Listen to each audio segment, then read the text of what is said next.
Hello guys, welcome back to the anchor man. मैं इस channel में आपको बैंकिंग एंड मनी मैनेजमेंट से रिलेटेड वीडियोस प्रोवाइड कराता हूं। तो चलिए आज की वीडियो को शुरू करते हैं without wasting time, because as we all know time is one of the most precious thing. तो दोस्तों, सबसे पहले तो आज की वीडियो का किस बारे में होने वाली है ना, आज वो बात करते हैं। तो देखो गाइस, आज की वीडियो होने वाली है कि types of bank accounts in India, कि आप अगर इंडिया में रहते हो तो आप किन किन टाइप के बैंक अकाउंट को खोल सकते हो। आज हम उसको थोड़ा खोल के देखने वाले हैं। तो सबसे पहले जो टाइप आ जाता है हमारे पास वो आ जाता है सेविंग्स अकाउंट। ये बहुत बेसिक अकाउंट है। इसी का एक सब सेकेंडरी पार्ट बोल सकते हैं सैलरी अकाउंट। वैसे तो एक अलग कैटेगरी होती है, लेकिन मेरे हिसाब से एक सेविंग्स अकाउंट ही होता है एक टाइप का। तो और इसके बाद जो अगला पॉइंट आता है वो आता है सेकेंड टाइप का bank account, that is current account. तीसरा होता है हमारा रिकरिंग डिपॉजिट अकाउंट। चौथा होता है हमारा फिक्स डिपॉजिट अकाउंट। और पांचवा होता है डीमेट अकाउंट। और छठा होता है एनआरआई अकाउंट। अब एनआरआई अकाउंट के अंडर में भी हमारे तीन टाइप के अकाउंट और होते हैं, जिसमें से पहला होता है एनआरओ, दूसरा होता है हमारा एनआरई, और तीसरा होता है एफसीएनआर। तो अब हम इन बैंक अकाउंट्स के बारे में, ये जो छह के भी कई 10 टाइप्स हो एक तरीके से, इनके बारे में अच्छे से देखेंगे कि क्या बैंक अकाउंट कौन खोल सकता है, किसके लिए होता है यूजफुल, और कैसे खोला सकते, थोड़ा थोड़ा सबके बारे में जानने की कोशिश करेंगे। सबसे पहले करंट अकाउंट। तो करंट अकाउंट क्या होता है? करंट अकाउंट एक ऐसा अकाउंट होता है जिसपे आपको इंटरेस्ट नहीं मिलता है। लास्ट वीडियो में मैंने आपको बताया था कि इंटरेस्ट क्या होता है। अगर आपने वो वीडियो नहीं देखी है तो मैं आपको रिकमेंड करूंगा कि आप वो वीडियो पहले देखें, क्योंकि थोड़ा सा आपको चीजें और अच्छे से समझ आएंगी तब इस वीडियो में। तो करंट अकाउंट क्या होता है ना, एक ऐसा बैंक अकाउंट जिसमें कि इंटरेस्ट नहीं लगता, इंटरेस्ट नहीं मिलेगा आपको। आपको आपने अगर उसमें अपना पैसा डाल दिया है तो आपको रिटर्न में कोई इंटरेस्ट नहीं मिलने वाला है। सेकंड क्या होता है, इसमें एक ओवरड्राफ्ट फैसिलिटी होती है। ओवरड्राफ्ट फैसिलिटी से मतलब है कि जैसे सपोज मैं एक बिजनेसमैन हूँ और मेरे अकाउंट में है 100 रुपए, लेकिन मेरा एक फ्रेंड है रमन। अब मेरे को रमन को पे करने हैं 110 रुपए। अब मेरे पास अकाउंट में पैसे है नहीं, लेकिन क्योंकि मेरे बैंक जो है मुझे देके रखेगा ओवरड्राफ्ट फैसिलिटी, तो मैं 100 रुपए होते हुए भी 110 रुपए का पेमेंट कर सकता हूँ। और वो जो 10 रुपीज एक्स्ट्रा है वो बैंक अपने एंड से रमन के अकाउंट में ट्रांसफर कर देगा। उसके लिए फिर मेरे को बाद में पैसा बैंक को वापस करना पड़ेगा। और सेकेंडली इस अकाउंट को जो है खाली बिजनेसमैन, ट्रेडर्स और एंटरप्रेन्योर्स वगैरह ही खोल सकते हैं, क्योंकि इस अकाउंट को खोलने के लिए आपको चाहिए होता है जीएसटी नंबर। और जीएसटी नंबर जो होता है वो होता है एक बिजनेसमैन के पास। ठीक है, ये हो गया। और एक चीज और होती है कि इसमें जो होता है ना, आप जल्दी जल्दी ज्यादा से ज्यादा ट्रांजेक्शन कर सकते हो। मतलब जो ट्रांजेक्शन होते हैं उनके ऊपर कोई कैपिंग नहीं होती। आप एक दिन में कितने भी कैश डिपॉजिट करा सकते हो, कितना भी कैश निकाल सकते हो। आपके पास कोई भी इनकम टैक्स का वो नहीं आएगा लेटर की आपने इतना पैसा क्यों ट्रांसफर करा। ये होता है इसमें। आई होप कि आपको समझ आ गया होगा। तो चलिए अब अगले बैंक अकाउंट की और बढ़ते हैं। ये होता है सेविंग्स अकाउंट। सेविंग्स अकाउंट हम सबके घर में होगा, आई गेस। ये सबसे ज्यादा पॉपुलर बैंक अकाउंट भी इसे हम कह सकते हैं। तो सेविंग्स अकाउंट क्या होता है? सेविंग्स अकाउंट ना बहुत सिंपल चीज है, कि एक नॉर्मल बैंक अकाउंट जिसमें आप पैसा जमा कराओगे, आपको पैसा मिलेगा इंटरेस्ट के तौर पे। और इसमें आपको सबसे ज्यादा सेफ माना जाता है इसको पूरे वर्ल्ड में, क्योंकि इसमें जितना आपने पैसा डाला है उस पर जितना इंटरेस्ट रेट आपसे फिक्स करके रख लिया है ना, वो आपको मिलेगा ही मिलेगा। ये आपके दोस्त के जैसा नहीं है कि भाई दे दूंगा, भाग थोड़ी रहा हूँ तेरा पैसा लेके। ऐसा सीन नहीं होता इसमें जो बोल दिया तो उतना रुपए मिलेगा ही मिलेगा इंटरेस्ट के साथ। ये हो गया। और इसमें लेकिन एक प्रॉब्लम होती है जो मेजोरिटी ऑफ द पीपल्स के लिए प्रॉब्लम नहीं बोल सकते हम उसे, कि जो नंबर ऑफ ट्रांजेक्शन हर महीने आप कर सकते हो उसके ऊपर कैपिंग होती है। अब वो कैपिंग जो होती है वो डिफरेंट बैंक अकाउंट्स की डिफरेंट होती है। वो किस बैंक में आपने अकाउंट खोल रखा है ना उस पर थोड़ा सा डिपेंड करती है। ये हो गया। और इसमें एक लिमिट और होती है कि आप 5 लाख रुपए से ज्यादा अगर एकदम से कोई कैश ट्रांजेक्शन वगैरह करते हैं तो आपके पास इनकम टैक्स का नोटिस आ जाएगा कि भाई तुम पे इतना पैसा कहाँ से आया। जबकि करंट अकाउंट में ऐसा कुछ नहीं होता, आप उसमें कितने ही पैसे जमा कराओ। ये हो गया। अब बात चलते हैं अपने अगले बैंक अकाउंट की तरफ, जो होता है रिकरिंग डिपॉजिट। तो रिकरिंग डिपॉजिट क्या होता है? बहुत सिंपल चीज है कि आपको जो है इसमें सेविंग्स अकाउंट से ज्यादा इंटरेस्ट रेट मिलेगा। लेकिन इसमें क्या होता है ना, कि आपने सेविंग्स अकाउंट में क्या था कि पैसा आपने डाला, सपोज आज मैंने 100 रुपए डाले, कल को मुझे 90 रुपए की जरूरत है तो मैं उसे कभी भी निकाल सकता हूँ। लेकिन इसमें ऐसा नहीं होता।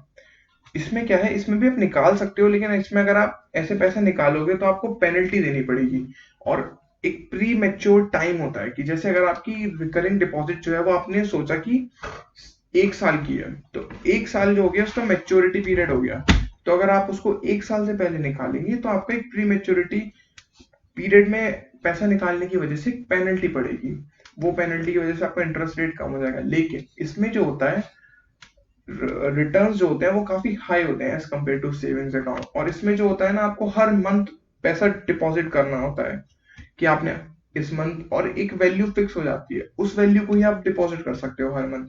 ये नहीं कि आपने पहले मंथ 1000 करे, अगले मंथ 1 लाख कर दी, नहीं। अगर आपने बोला मैं हर महीने 500 रुपए दूंगा, तो आप हर महीने 500 रुपए ही दोगे। और एट द एंड अगर आपकी वो 1 साल की है, तो आपको 1 साल के बाद वो सारा का सारा पैसा जो हुआ 500 रुपीज पर मंथ, उसको जो सम अप करके आएगा वो पैसा आपको एक साथ में मिल जाएगा। और उसके ऊपर जो इंटरेस्ट रेट मिला होगा वो भी मिल जाएगा।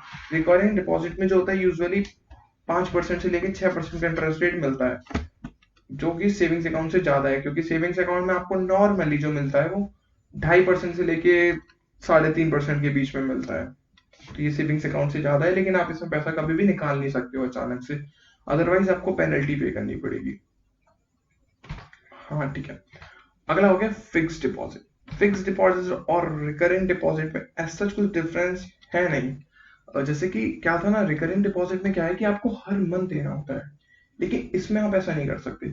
इसमें आपने बोला भाई मेरे पे पड़े 1000 रुपए, अब मेरे को करना है इसे इन्वेस्ट, मेरे को चाहिए इससे हाई इंटरेस्ट रेट्स, तो आपने कहा ठीक है मेरा पैसा लगा दो तुम, मैं इस पैसे को नहीं निकालूंगा। लेकिन अगर आपको इस पैसे को निकालना है तो आप निकाल सकते हो इसके मैच्योरिटी पीरियड से पहले, लेकिन आपको उसके लिए एक पेनल्टी पे करनी पड़ जाएगी, जो कि काफी हाई रहती है इन बैंक्स इस अकाउंट की केस में। तो ये हो गया। और इसका जो होता है ना ड्यूरेशन, वो 7 दिन से लेकर 10 साल के बीच में वेरी करती है। देख रहे हो आप वेरिएशन कितना बड़ा है, और इस वेरिएशन के ऊपर इंटरेस्ट रेट्स भी कुछ ज्यादा ही वेरी करते हैं। तो ये हो गया। अब आते हैं अगले बैंक अकाउंट की तरफ। तो ये होता है डीमेट अकाउंट। ये काफी सुनने में इंटरेस्टिंग सा लगता है सबको, मेरे को भी लगा था इनिशियली। तो ये क्या होता है ना, इसे ट्रेडर्स यूज करते हैं। ट्रेडर्स मतलब जो स्टॉक्स को खरीदते बेचते हैं। इस अकाउंट में आप यूजुअली पैसा स्टोर नहीं करते हो, इसमें आप शेयर स्टोर करते हो। और इसमें जो होता है ना, ना तो आपको कोई इंटरेस्ट मिलता है, सिर्फ जैसे मेरी कोई कंपनी है XYZ, अब XYZ के मैंने शेयर्स हैं, आपको वो शेयर्स खरीदने हैं, तो आप उस शेयर्स को अपने सेविंग्स अकाउंट या करंट अकाउंट से नहीं खरीद सकते हो। आपको चाहिए होगा एक डीमेट अकाउंट। उस डीमेट अकाउंट में आप फंड्स ऐड करोगे और उसके थ्रू आप मेरी कंपनी से के शेयर्स खरीदोगे। तो ये हो गया, इसमें कोई इंटरेस्ट रेट नहीं मिलता है, और एक नॉर्मल अकाउंट चाहिए होता है फंड्स ऐड करने के लिए। तो ये हो गया। अब अगली चीज पे आते हैं, NRI अकाउंट। NRI अकाउंट क्या होता है, जो इंडिया के बाहर लोग रहते हैं ना, इसे यूजुअली वो बोलते हैं। तो इसमें 3 टाइप के अकाउंट्स होते हैं, और इसको ओवरसीज अकाउंट बोला जाता है यूजुअली। तो एक बार उन तीनों के बारे में पढ़ते हैं तो आपको अच्छे से समझ आएंगी चीजें।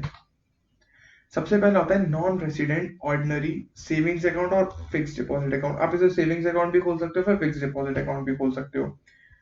इसमें क्या रहता है ना, आपकी जो मनी है, सपोज मैं बैठा हूँ USA में, अब भाई मेरे को अपने अकाउंट में पैसे जमा कराने हैं, सपोज $10। तो क्या होगा, मैं जब $10 जमा कराने जाऊंगा, तो वो बोलेंगे कि ठीक है, आज का जो करेंसी एक्सचेंज रेट चल रहा है वो चल रहा है 75 रुपीज सपोज। तो वो जो मेरे अकाउंट में पैसे आएंगे वो $10 नहीं आएंगे, वो 750 रुपीज आएंगे। मैंने फंड सबमिट करे बैंक को इन डॉलर्स, और बैंक उसको कन्वर्ट कर देगा INR में। तो ऐसे रहता है। तो और इस बैंक अकाउंट के थ्रू आप फंड्स को अब्रॉड बहुत इजीली भेज सकते हो। और जो इसमें आपको जो इंटरेस्ट की वजह से जो इनकम होगी, उसका टैक्स आपको इंडिया में जमा करना पड़ेगा। तो ये हो गया पहला। अगला आता है non resident external savings account और फिक्स्ड अकाउंट। इसको भी आप सेविंग्स अकाउंट भी खोल सकते हो और फिक्स्ड अकाउंट भी खोल सकते हो। इसमें भी सेम टू सेम रहेगा कि आपका जो पैसा है वो INR में कन्वर्ट हो जाएगा, जैसे कि आपने US डॉलर में जमा करा और वो बाद में कन्वर्ट हो जाएगा INR में। लेकिन जो आपका इंटरेस्ट इसमें अर्न करोगे ना, वो आपको इंडिया में टैक्स उसके ऊपर पे नहीं करना होगा, उसका टैक्स आपको कहीं बाहर पे करना होगा। जहां आपने वो पैसा कमाया वहीं उस टैक्स को पे करोगे। तो ये हो गया। अब अगला आता है foreign currency non resident account. तो इसमें क्या होता है ना, ये पूरी तरीके से फॉरेन करेंसी पे मेंटेन होता है। मतलब कि आपका इसमें जो पैसा मैंने $10 सबमिट करा, तो वो $10 ही रहेगा, वो इंडियन रुपीज में कन्वर्ट नहीं होगा। और इसमें जो इंटरेस्ट रेट आप कमाओगे, वो भी आपने जिस करेंसी में जमा करा है, वो जिस कंट्री की है, उस कंट्री को आपको टैक्स देना होगा, आपको इंडिया को टैक्स नहीं देना होगा इसमें। ये बिजनेसमैन वगैरह काफी ज्यादा यूज भी करते हैं टैक्स सेविंग वगैरह के लिए, ये वाला अकाउंट स्पेशली। ये नॉर्मल लोग जो होते हैं इन 3 अकाउंट्स को यूजुअली नहीं खोलते हैं। तो आज की वीडियो में इतना ही। आई होप कि आपको ये अच्छे से समझ आ गया होगा कि हमारे पास कौन-कौन से टाइप्स ऑफ बैंक अकाउंट हैं। अगर आपको इनमें से किसी के भी बारे में डिटेल वीडियो चाहिए हो तो आप मेरे को कमेंट सेक्शन में बता दीजिएगा। मैं उसके ऊपर डिटेल वीडियो बना दूंगा। आई होप कि आपको इस सीरीज में मजा आ रहा होगा, आपको चीजें समझ आ रही होंगी। ये जो छोटी छोटी चीजें होती है ना, ये इनको जान के बहुत अच्छा लगता है। मैंने इसका एक्सपीरियंस खुद भी करा है, और डेफिनेटली आई थिंक कि आपको कोई एक तो ऐसे एटलीस्ट बैंक अकाउंट के बारे में पता ही चला होगा जिनके बारे में आपको नहीं पता हो, या कुछ तो ऐसी नॉलेज गेन हुई होगी जो आपको पहले से नहीं होगी। तो आप इसको अपने फ्रेंड्स वगैरह के साथ शेयर कीजिएगा जिससे कि उनको भी नॉलेज मिल पाए। तो आज की वीडियो में चलिए दोस्तों इतना ही। आशा करता हूँ आपको वीडियो पसंद आई होगी। टाटा दोस्तों।